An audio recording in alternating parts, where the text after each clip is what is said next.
person. By the intelligent use and direction of this principle, man can develop his own mental faculties. Man has an inherent power by which he may grow in whatsoever direction he pleases, and there does not appear to be any limit to the possibilities of his growth. No man has yet become so great in any faculty but that it is possible for someone else to become greater. The possibility is in the original substance from which man is made.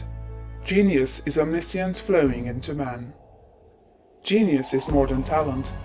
Talent may merely be one faculty developed out of proportion to other faculties, but genius is the union of man and God in the acts of the soul. Great men are always greater than their deeds. They are in connection with a reserve of the power that is without limit. We do not know where the boundary of the mental powers of man is. We do not even know that there is a boundary. The power of conscious growth is not given to the lower animals. It is man's alone, and may be developed and increased by him. The lower animals can, to a great extent, be trained and developed by man. But man can train and develop himself. He alone has this power, and he has it to an apparently unlimited extent. The purpose of life for man is growth, just as the purpose of life for trees and plants is growth. Trees and plants grow automatically and along fixed lines.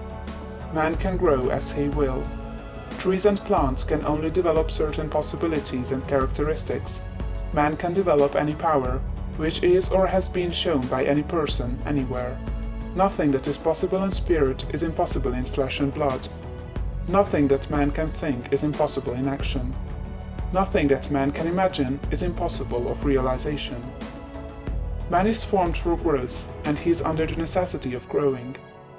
It is essential to his happiness that he should continuously advance. Life without progress becomes unendurable, and the person who ceases from growth must either become imbecile or insane. The greater and more harmonious and well-rounded his growth, the happier man will be. There is no possibility in any man that is not in every man. But if they proceed naturally, not two men will grow into the same thing or be alike. Every man comes into the world with a predisposition to grow along certain lines, and growth is easier for him along those lines than in any other way. This is a wise provision, for it gives endless variety. It is as if a gardener should throw all his bulbs into one basket. To the superficial observer, they would look alike, but growth reveals the tremendous difference.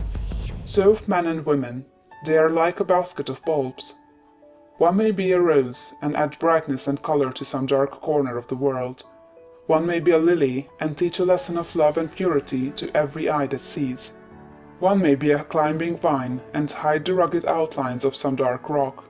One may be a great oak among whose boughs the birds shall nest and sing, and beneath whose shade the flocks shall rest at noon, but everyone will be something worthwhile, something rare, something perfect.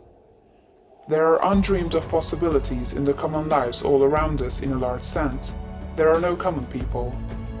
In times of national stress and peril, the cracker-box loafer of the corner store and the village drunkard become heroes and statesmen through the quickening of principle of power within them. There is a genius in every man and woman, waiting to be brought forth. Every village has its great man or woman, someone to whom all go for advice in time of trouble, someone who is instinctively recognized as being great in wisdom and insight. To such a one, the minds of the whole community turn in times of local crisis. He is tacitly recognized as being great. He does small things in a great way. He could do great things as well, if he did but undertake them. So can any man. So can you. The principle of power gives us just what we ask of it. If we only undertake little things, it only gives us power for little things. But if we try to do great things in a great way, it gives us all the power there is. But beware of undertaking great things in a small way. Of that we shall speak farther on. There are two mental attitudes a man may take. One makes him like a football. It has resilience and reacts strongly when force is applied to it, but it originates nothing. It never acts of itself. There is no power within it. Men of this type are controlled by circumstances and environment. Their destinies are decided by things external to themselves. The principle of power within them is never really active at all. They never speak or act from within.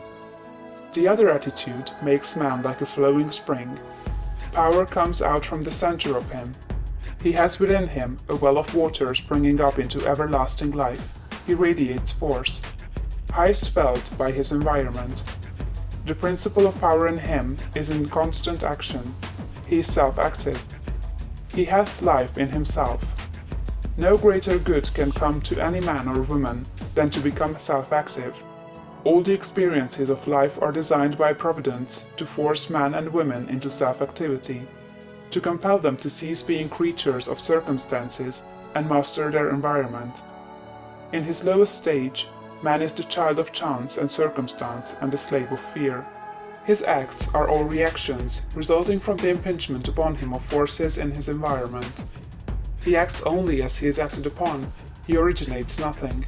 But the lowest savage has within him a principle of power sufficient to master all that he fears. And if he learns this and becomes self-active, he becomes as one of the gods. The awakening of the principle of power in man is the real conversion, the passing from death to life. It is when the dead hear the voice of the Son of Man and come forth and live. It is the resurrection and the life. When it is awakened, man becomes a son of the highest, and all power is given to him in heaven and on earth. Nothing was ever in any man that is not in you. No man ever made more spiritual or mental power than you can attain, or did greater things than you can accomplish. You can become what you want to be.